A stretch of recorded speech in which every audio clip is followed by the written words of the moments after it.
El título de la enseñanza es No pierdas la cabeza. Vamos a la lectura de la hermosa palabra de Dios. Segunda de Tesalonicenses 2, 1 al 4. Dice: Ahora bien, hermanos, en cuanto a la segunda venida, o a la venida de nuestro Señor Jesucristo, y a nuestra reunión con Él, les pedimos que no pierdan la cabeza, ni se alarmen por ciertas profecías, ni por mensajes orales o escritos supuestamente nuestros, que digan, ya llegó el día del Señor. No se dejen engañar de ninguna manera, porque primero tiene que llegar la rebelión contra Dios. Primero tiene que llegar, ¿qué? Dice ahí, la rebelión contra Dios, y manifestarse el hombre de maldad, el destructor por naturaleza. Este se opone. ¿Quién es el destructor? Mira, aquí nos lo define. No tenemos que inventar ni especular. ¿Quién es el opositor en la iglesia? ¿Quién se vuelve un opositor? ¿Quién se deja contaminar por Satanás? Aquí lo describe. Se opone y se levanta contra todo lo que lleva el nombre de Dios o es objeto de adoración, hasta el punto de adueñarse del templo de Dios y de pretender ser Dios. Muy bien. Este libro o carta escrita a esta iglesia en el primer siglo después de Jesús, Tesalónica, nos deja mucho que aprender. Mucho. Voy a intentar dejarte las mejores semillas en tu corazón, de los principios para una iglesia que estaba a punto de perderla. ¿Sí? Si tú lo aprendiste, el título de la enseñanza, no pierdas la cabeza. Estaban a punto de perder la cabeza. ¿Por qué razón? Estaban pensando, tal vez me quedé del rapto. Había gente desestabilizándolos. Había personas envenenando su cabeza, confundiéndoles en cuanto a la doctrina del cristianismo, en los principios de la palabra de Dios. Entonces tuvo que escribirse esta carta. El apóstol Pablo, inspirado por Dios, la escribió para clarificar el tema de la segunda venida de nuestro Señor en cuanto a tener seguridad de los quienes se van. ¿Puedo estar seguro? El tema de hoy, vamos a abordar esta pregunta, a resolverla. ¿Puedo tener seguridad de que me voy en el rapto? ¿Cómo estar seguro de que me iré en el rapto, que es la primera etapa de la segunda venida de nuestro Señor? Pero antes voy a llevarles a hacer un viaje allí por una ciudad bonita, excéntrica. ¿Vamos juntos allá?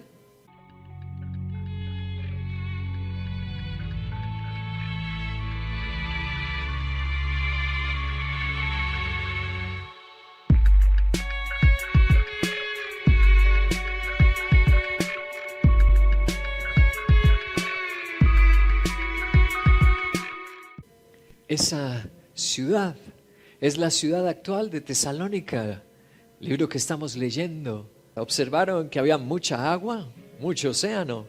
Miremosla en el mapa. En el mapa podemos apreciarla claramente dónde queda geográficamente situada Tesalónica. Tú puedes observar el globito rojo. El globo rojo está destacando la ciudad. Queda frente de Italia. Queda en el mar Mediterráneo, como lo puedes ver.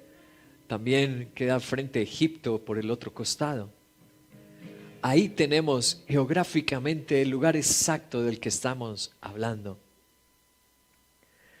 Esta iglesia fue fundada por el apóstol Pablo y por Silas. Ellos dos fueron los fundadores de la iglesia en Tesalónica. Ahora, una ciudad importantísima, importantísima. Se puede parecer a los que vivimos aquí en este contexto actual en el siglo XXI, porque era una ciudad cosmopolita. Era la segunda ciudad más grande de toda Grecia. Tan importante fue la ciudad. Mira, la fundó Alejandro Magno.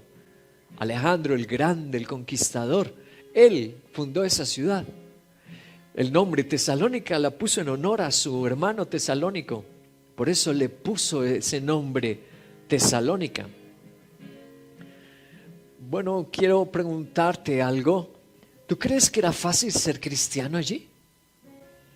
¿Tú crees que era sencillo ser cristiano allí? Porque algunas personas estarán pensando en este momento, el pastor no sabe que ser cristiano en mi casa es difícil. Como si yo hubiera nacido en una cuna pastoral. Yo no nací en una casa de pastores. Yo no nací en un hogar cristiano. Yo viví el mundo y el pecado. Así que si tú estás en un ambiente hostil, yo te comprendo, pero sobre todo la Biblia dice que el Evangelio progresa en los medios más hostiles y difíciles. Volvamos a Tesalonicenses en su capítulo 2, verso 1 y 2. Dice así: ahora bien, hermanos, en cuanto a la venida de nuestro Señor Jesucristo y a nuestra reunión con Él, les pedimos que no pierdan la cabeza ni se alarmen por ciertas profecías ni mensajes orales o escritos supuestamente nuestros, que digan ya llegó el día del Señor. Ellos pensaban que se habían quedado de la venida del Señor. No, ellos pensaban que ya Cristo había venido. Y vamos a abordar esta pregunta que les hice en un instante. ¿Sería fácil ser cristiano? ¿Sería fácil aguardar la segunda venida del Señor y estar preparados? Creo que su inquietud surge del ambiente que los rodeaba.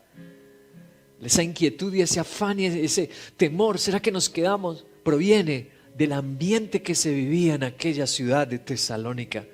Vamos a descubrir claramente cómo era el ambiente. Hechos de los Apóstoles, capítulo 17, verso 1.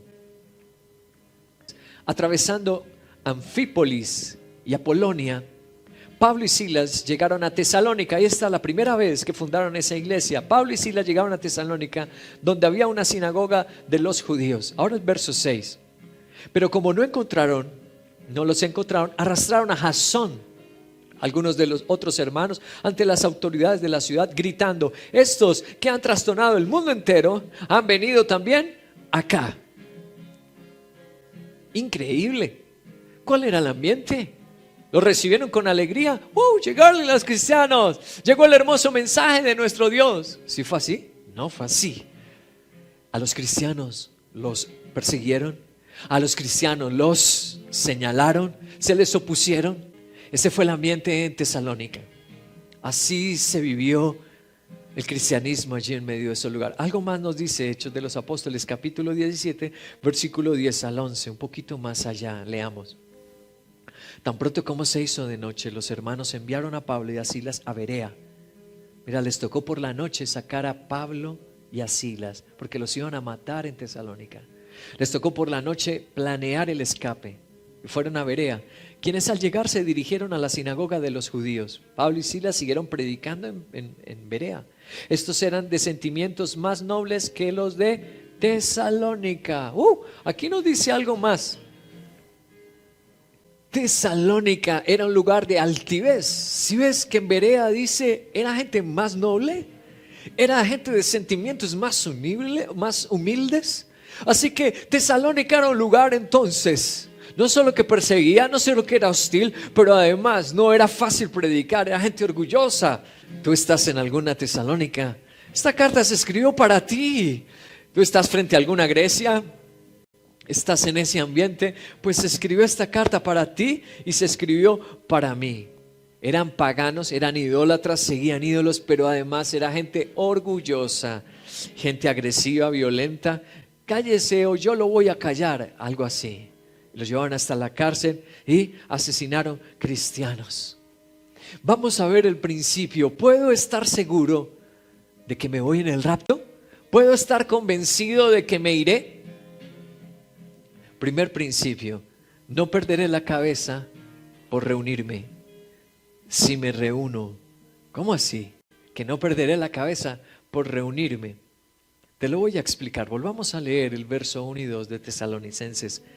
Dice así: ahora bien, hermanos, en cuanto a la venida de nuestro Señor, estamos hablando del rapto, estamos hablando de la segunda venida. En cuanto a la venida de nuestro Señor y a nuestra reunión con Él, les pedimos que no pierdan la cabeza, ni se alarmen por ciertas profecías. ¿Ves al comienzo del versículo nuestra reunión? ¿Por qué no iban a perder la cabeza? Hay una seguridad en esa frase, nuestra reunión con Él. Les voy a explicar lo que significa esa frase, nuestra reunión, o mejor esa palabra reunión. La palabra reunión en el original griego es esta: episunagoge. Es la palabra de reunión. ¿Por qué es importante la palabra episinagoge? Es muy importante y te la voy a explicar hoy, porque es la que nos ofrece un ancla, nos estabiliza en cuanto a mi seguridad de que me voy en el rapto. Esta palabra solamente es usada otra vez en el Nuevo Testamento en Hebreos. Hebreos 10:25 dice, no dejemos de congregarnos. ¿Sabes qué palabra es la que se usa ahí? Episinagoge. La misma de Tesalónica se usa aquí. No dejemos de congregarnos como acostumbran a hacerlo algunos, sino animémonos unos a otros, y con mayor razón ahora que vemos que aquel día se refiere al día del Señor. Que cuando la venida del Señor está cerca, que cuando el rapto esté cerca, ¿qué es lo que nos ofrece ancla y seguridad? Reunirnos. Episinagoge, congregarnos, reunirnos. Es el ancla. Nos mantiene preparados. Desde esa época, desde el primer siglo, había gente rebeldita. Empezaba a venir a la iglesia, pero eran, oye, qué cosa, manchados por el diablo. Y es que no se congregan. Debo abordar este tema con toda sinceridad. ¿Cuáles son las principales objeciones para congregarse? La primera, ¿congregarse me salva? La gente dice, ¿va a congregar? ¿Acaso por congregarme me voy a ir al cielo? Te voy a responder, por supuesto, con la Biblia. Hebreos capítulo 10, verso 17. Hebreos 10, 17 dice, después añade, ahí mismo en ese capítulo 10, cuando tú vas más atrás, leemos, después añade Dios, nunca más me acordaré de sus pecados y de sus maldades. En el mismo capítulo, donde está hablando de congregarse, es el versículo 25, cuando vamos un poquito atrás al 17, está hablando de los que han sido perdonados sus pecados. ¿Qué quiere decir con esto? Muy bien, congregarse no salva, pero congregarse solo lo hacen los salvos. ¡Ah! ¿Qué? Sí, señor. Una persona que no es salva no se congrega. Es la evidencia de que tú has sido salvo. Si no me congrego, ¿puede significar que no sea salvo? Yo lo dejo a que tú mismo te lo respondas con el Espíritu Santo. ¿Por qué? Porque el mismo Jesús se congregaba. ¡Wow! Congregarme no me salva. Congregarse es evidencia de que eres salvo. Solo los salvos se congregan. Los que no son salvos no se congregan. Así nos lo pone la Biblia, así. La segunda objeción que me he encontrado es esta. Pero la salvación no es por obras. Claro, Efesios 2 dice que la salvación nuestra no es por obra. Entonces, si no es por obras, ¿por qué me congrego? Volvamos ahí mismo en ese capítulo 10. Ahora al versículo 16, un poquito antes, al verso 16. Mira cómo nos responde. Este es el pacto. ¿El qué? Pacto. Que haré con ellos después de aquel tiempo, dice el Señor. Pondré mis leyes en su corazón y las escribiré en su mente. ¿Qué quiere decir esto? La salvación no es por obra, pero congregarse en ese mismo capítulo es evidencia de que, ¿de qué? Es una obra mandada por Dios a los que ya son salvos. La tercera objeción, queridos, yo puedo hallar a Dios en mi casa. ¿Se has oído esa? Yo puedo hallar a Dios en mi casa, en cualquier parte lo puedo hallar. Ahí mismo en el capítulo 10, veamos el verso 14, cómo nos responde. Dice así el 14, porque con un solo sacrificio ha hecho perfectos. ¿Cómo los ha hecho? Cuando alguien ha sido lavado por la sangre de Cristo, ¿cómo está caminando hacia la perfección? Para siempre. Ha hecho perfectos para siempre a los que está santificando. Muy bien. El segundo principio, queridos, que vamos a tratar esta mañana es el siguiente. No congregarse nos hace perder más que la cabeza. Según la Biblia, no congregarnos nos hace perder mucho más que la cabeza, ¿sí? Volvamos a examinar con detenimiento Hebreos capítulo 10, verso 25, ¿cómo leemos? No dejemos de congregarnos, como algunos se acostumbran a hacerlo, sino animémonos unos a otros, Con mayor razón, ahora que vemos que el día de la venida, que el día del rapto se acerca. Ahora quiero que leamos ese verso en otras versiones de las Sagradas Escrituras. Leámoslo, por ejemplo, en una versión más actual, la versión Palabra de Dios para Todos. Leámosla. Dice así: algunos están faltando a las reuniones. En la Nueva Versión, y como la Reina Valera también dice no dejando de congregarse, pero aquí dice no congregarse, sino dice faltando a las reuniones, y eso no está bien. Reunámonos para animarnos. No dice congregarse, sino faltando a reuniones, y lo dice en plural. Ahora quiero que veamos otra versión, la versión Dios habla hoy. La versión Dios habla hoy dice: no dejemos de asistir a nuestras reuniones como algunos lo hacen. Ahora, ¿por qué estas dos versiones lo traducen así? Vuelvo a recordarte cuál es la palabra original en que se escribió. Es la palabra episunagoge. Episunagoge. Esta no es una palabra en singular, sino que es una palabra en plural.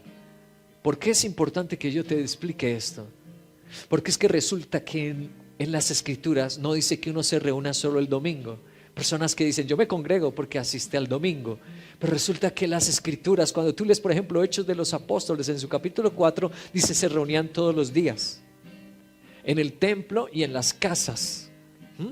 La Biblia dice, por ejemplo, discipularse, vayan y hagan discípulos. Los discipulados no se hacen los domingos, se hacen entre semana. Entonces, un cristiano, según la Biblia, los que conocemos la Biblia, congregarse no es asistir al domingo. Ese es un acto religioso que te enseñó quizás la religión, porque el término episunagoge y estas versiones que estamos viendo, y bueno, aquí me quedaría mucho tiempo mostrándote las evidencias, no se refiere a una sola reunión. El cristiano que se congrega asiste a varias reuniones. Por ejemplo, la reunión de intercesión, dice los apóstoles, también hay en Hechos de los Apóstoles, dice: y subimos a la oración. ¿Recuerdas? Ellos no solamente asistían al templo para el domingo y celebrarle culto al Señor, ellos asistían a intercesión, ellos asistían a ayunos, ellos asistían a fiestas y solemnes que hacían. Ellos se congregaban también en casas, también hacían discipulados. ¡Wow! ¡Qué intenso! No, esto no es intenso cuando tú estás enamorado. ¿O acaso cuando estás enamorado de una persona le das un beso una vez en la vida? No, tú quieres besarle todos los días y no es intenso, no, es amor. ¿Acaso las personas que les gusta el fútbol no quieren practicarlo a diario? ¿O que les gusta el tenis? ¿Es intenso? No, es que le gusta. Entonces se está volviendo un hábito, lo disfruta totalmente. Así, cuando amamos al Señor, ¿cuál intenso? ¿Cuál intenso? Es un gozo. Antes queremos vivir allí, estar en la presencia de Dios. ¿Tú crees que yo vivo aquí, asisto a las reuniones desde que soy pastor? Tienes que hablar con mis padres, que ellos te cuenten cómo fueron mis primeros 7 años de cristianismo antes de ser pastor. ¿Cómo fue mi tema? Te lo puede contar mi esposa, cómo era el tema que ella también me conoció desde antes de ser pastor. Querido, es amor. El asunto de estar en la casa de Dios es asunto de amor, de estar enamorado. Si tú estás enamorado, para ti no es una carga. Tú antes lo pides, lo deseas. ¿Sabes qué? Yo quiero estar más. Es como el que está obsesionado con las fiestas, ¿no? Entonces llega la madrugada y dice: ay, ¿por qué no más tiempo? ¿Por qué no más tiempo? Porque está amando el pecado. Cuando yo amo a Cristo, a mí no me tienen que forzar. Ay, a la reunión, vete a discipulado. No, una de las señales de una persona que ha perdido el amor por Dios es justamente esa, que empieza a enfriarse y le parece una carga asistir a las reuniones. La Biblia dice, queridos, te voy a mostrar que uno pierde más que la cabeza cuando deja de congregarse. Vamos a ir rápidamente a las Sagradas Escrituras. Primero, Efesios capítulo 4, verso 11 al 12. Dios mismo, Él constituyó a unos apóstoles, a otros profetas, a otros evangelistas y a otros pastores y maestros. ¿A fin de qué? Capacitar. Otras versiones dice discipular. Discipular al pueblo de Dios para la obra del servicio, para edificar el cuerpo de Cristo. Primer cosa que pierde el que no se congrega. El que no se congrega pierde ser un discípulo. Ahí lo puedes notar. Lo segundo que pierde Hebreos capítulo 13, verso 7. Acuérdense de sus dirigentes que les comunicaron la palabra de Dios. Considere cuál fue el resultado de su estilo de vida e imiten, en rojo también, imiten su fe. Lo segundo que nos revela Hebreos en su capítulo 13 es que el que no se congrega pierde el mensaje. Los siervos de Dios que comunicamos el mensaje y además que el modelo de cómo vivir para Dios. El mensaje y el modelo. Pierde ser discípulo y pierde el mensaje y el modelo. Lo tercero que pierde alguien que no se congrega está en Primera de Pedro, capítulo 5, verso 5. Dice: asimismo, jóvenes, sométanse a los ancianos, a las autoridades, revístanse todos de humildad. Cuando uno se congrega, mira, cuando uno se sujeta a la iglesia, mira la transformación. En el trato mutuo, porque Dios se opone a los orgullosos, pero da gracia a los humildes. ¿Dónde se da la transformación? De orgullo a humildad, de desobediencia a fidelidad. ¿Dónde se da la transformación? Con los ancianos, con la sujeción en la iglesia. Así que lo tercero que pierden es transformación a humildad. Volverse una persona humilde. ¿Recuerdas que Jesús dijo: aprendan de mí que soy manso y humilde? ¿Cómo lo aprendo? Jesús, ¿cómo lo aprendió? Jesús, ¿cómo lo desarrolló? Jesús andó con discípulos muy imperfectos. Jesús se congregaba, Jesús asistió a todas las fiestas estipuladas por Dios en el Antiguo Testamento. Jesús fue a las sinagogas. ¿Tú te crees más que Jesús? Te pregunto. Lo cuarto que se pierde está en Tito capítulo 2, verso 7. Tito 2, 7 dice: con sus buenas obras, dales tú mismo ejemplo en todo. Cuando enseñes, hazlo con integridad y con seriedad. ¿Qué recibes al congregarte? ¿Qué recibía la iglesia con el pastor Tito? Porque él era pastor de una iglesia. ¿Qué recibían? Ejemplo. Esto es lo cuarto que pierden inspiración y pierden ejemplo. Cuando tú te congregas, cuando tú asistes discipulados, conexiones, superconexiones, penieles, ¿qué recibes tú? Inspiración y ejemplo. Lo quinto que se pierde cuando no se congrega está en 1 Corintios 12, verso 25 y 26. Dice: a fin de que sus miembros se preocupen igual unos por otros. Si uno de los miembros sufre, los demás comparten su sufrimiento. Y si uno de ellos recibe honor, los demás se alegran con él. Escucha lo quinto que se puede perder según la Biblia. Puede perder recibir y dar testimonios. ¿Tú no ves que eso hace la iglesia? ¿Ves que en Hechos de los Apóstoles todo lo que contaban, escribían? Mira lo que me pasó en Acaya, mira a mí lo que me sucedió en Tesalónica, mira que el cojo y el ciego cuando íbamos camino a tal parte, mira lo que me pasó con Tabita y con Dorcas y con Eneas. ¿Tú recuerdas eso? ¿Qué se recibe cuando uno se congrega? Recibe testimonios y uno también los da. Porque cuando tú no das testimonio, tú no le estás dando gloria a Dios. Cuando tú te lo quedas calladito, tú te estás siendo egoísta, malvado y desobediente. Cuando tú no das testimonio, tú no te preparas para el siguiente milagro. Una iglesia que da testimonio, una persona que da testimonio, está abriendo las puertas de la fe para que Dios venga y siga haciendo, y siga haciendo, y siga haciendo. Lo siguiente, sexto, que se pierde cuando no se congrega. Santiago capítulo 5, verso 14. Dice Santiago 5:14: ¿está alguno enfermo entre ustedes? Quédese solito. No dice que se quede solo, dice haga llamar a los ancianos. ¿De dónde? No del barrio, no de su familia, dice de la iglesia, para que oren por él y lo unjan con aceite en el nombre del Señor.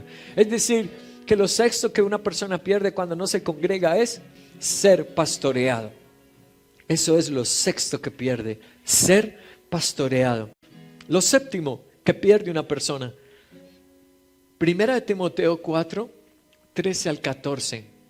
En tanto que llego, dedícate a la lectura pública de las Escrituras y a enseñar y animar a los hermanos. Ejercita el don que recibiste mediante la profecía cuando los ancianos de la iglesia, querido, te impusieron las manos. ¿Dónde se reciben dones y el llamado al ministerio? En la iglesia. Así que lo séptimo que se pierde es recibir los dones y el llamado al ministerio. ¿Sabes que Dios te llamó? ¿Tiene un ministerio para ti? Ministerio viene de una palabra griega que traduce servicio.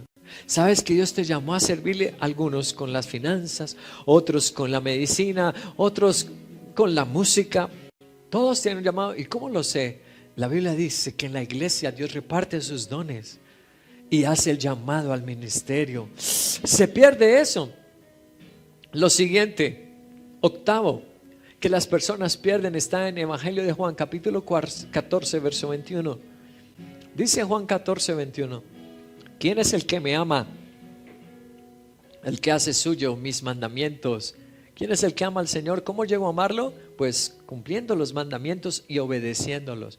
Al que me ama, mi Padre lo amará, y yo también lo amaré y me manifestaré a él. Uy, aquí se pone más dura la cosa. Dice que el que no se congrega, ¿qué pierde? Su amor por Dios. ¡Wow! ¿Qué pierde? Claro, congregarse es un mandamiento. Estar en la iglesia y ser parte del cuerpo del Señor es un mandamiento.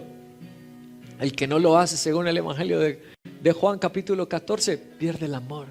Tú ya no amarás al Señor. Tu amor se va a ir al piso, lo vas a perder. Noveno, lo que se pierde al no congregarse está en Gálatas capítulo 6, verso 1 al 2. Dice: hermanos,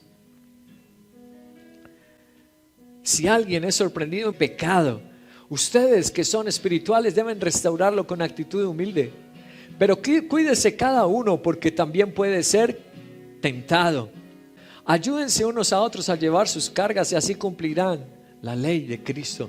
Lo noveno que una persona pierde al no congregarse es la batalla con el pecado. Ahí leímos en Gálatas donde se ministra el pecado, donde se amonesta sobre el pecado, donde alguien te dice: oye, cuidado, porque eso no está bien, lo que estás haciendo, esa conversación con esa persona que estás llevando, te vas a ir hacia el pecado. ¿Dónde te pasa eso? En la iglesia. En la iglesia. ¿Y dónde soy restaurado si he fallado? ¿Dónde me aconsejan, me ministran? En la iglesia, dice ahí, que somos restaurados del pecado. Y lo último, lo décimo, ¿qué pierde una persona que no se congrega? Salmo 133. Dice el Salmo 133: cuán hermoso y cuán agradable es que los hermanos convivan en armonía. Es como el buen aceite que desciende desde la cabeza del sacerdote, va descendiendo por la barba de Aarón el sacerdote, hasta el borde de sus vestiduras. Es como el rocío del Hermón que va descendiendo sobre los montes de Sión. Donde se da esta armonía, el Señor concede bendición y vida eterna. Amén.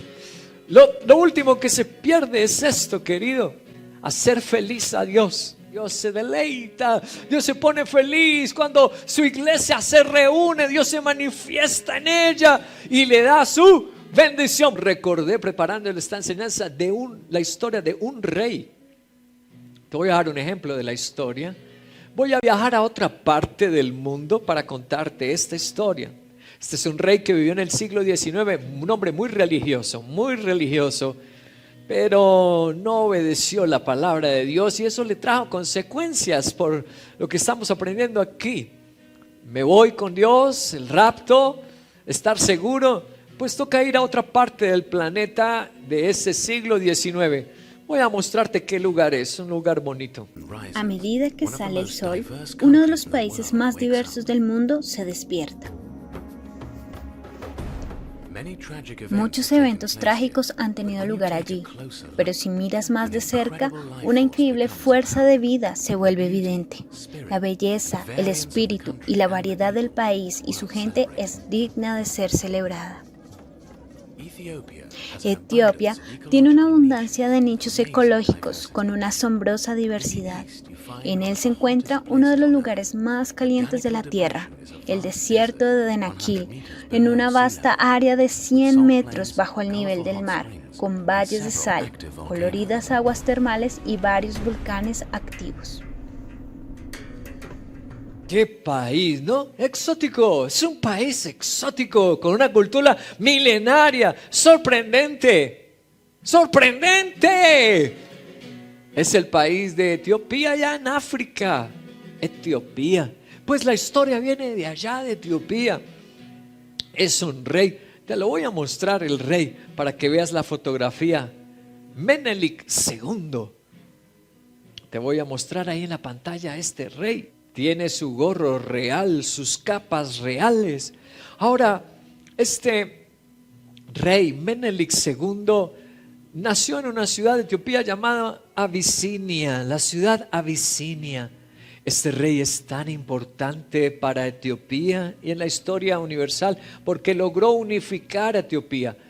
Antes Etiopía estaba dividida en colonias, diferentes pueblos, ciudades. Pero desde este rey Menelik fue el que logró unificar a Etiopía. Logró también la emancipación, la liberación de la dominancia de Inglaterra. Este hombre fue muy importante. Hace poco celebraron sus 100 años de haber fallecido. Le han hecho películas, han escrito libros.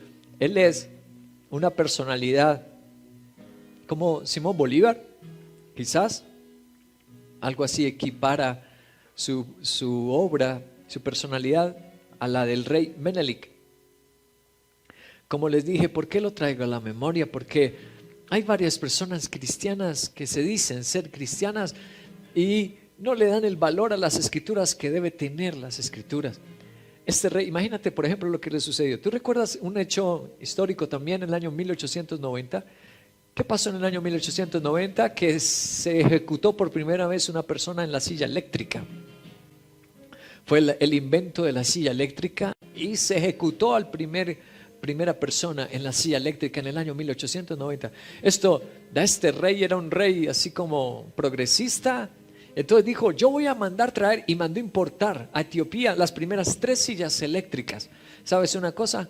Cuando llegó, pues, qué cosa tremenda, por no congregarse, por no pedir consejo, por no asesorarse.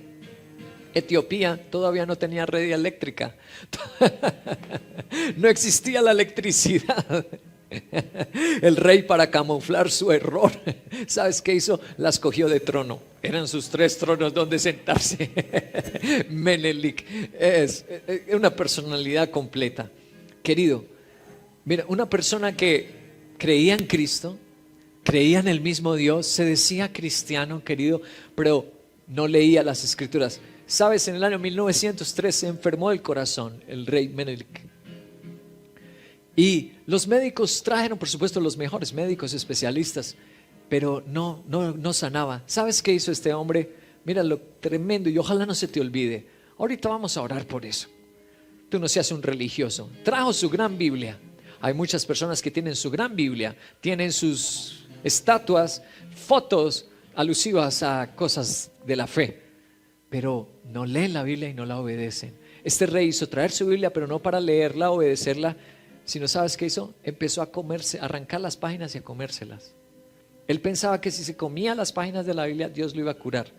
Pues querido, se le complicó el asunto y se murió. La Biblia no es para eso, querido. La Biblia es para obedecerla. Dios, que no nos parezcamos al rey Menelik.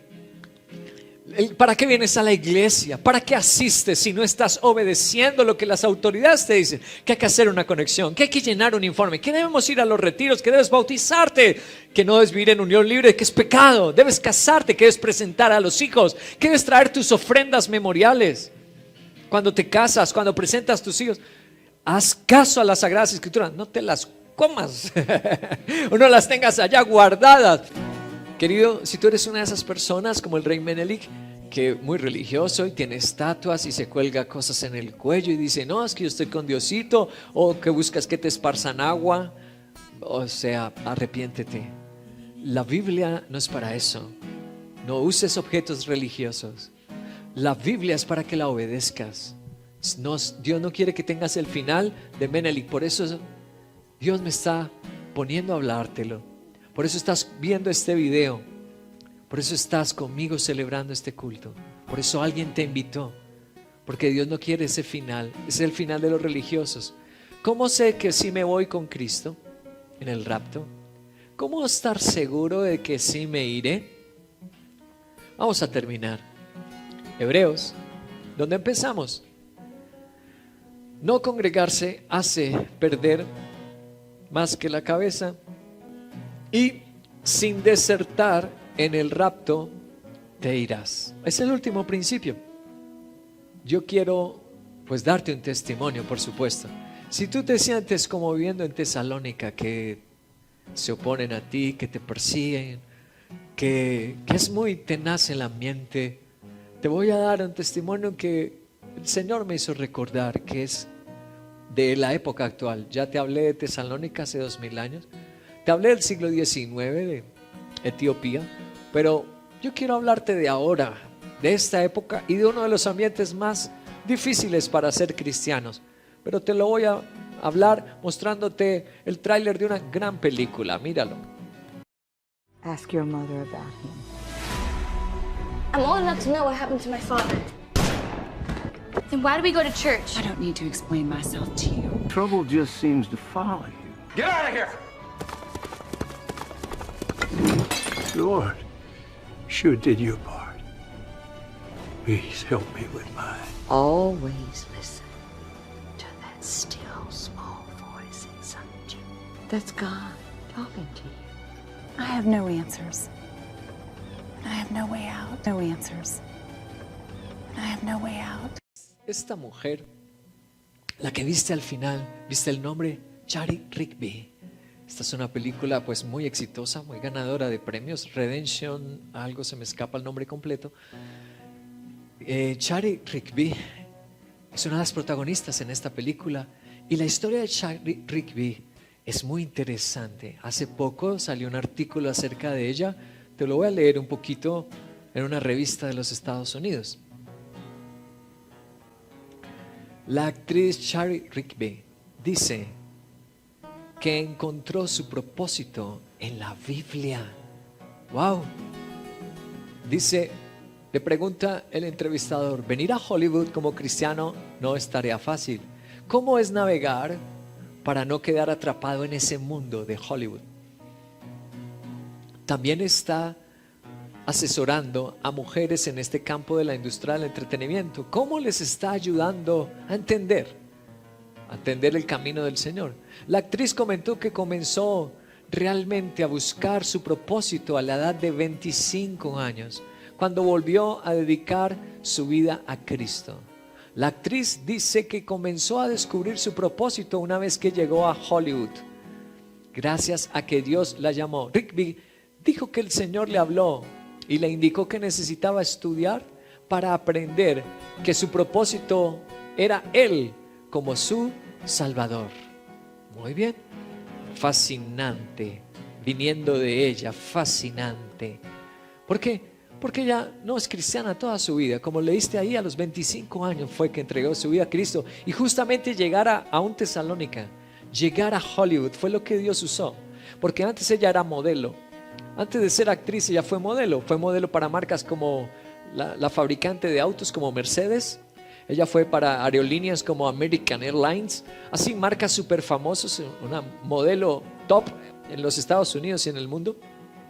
Pero a los 25 años se le abrió esta puerta. La invitaron a ser actriz en películas. Y entonces lo que Dios usa, ahí le habla al Señor. Ella pensó que iba a ser famosa, iba a tener dinero, pero no. En Hollywood la llamó Dios a servirle.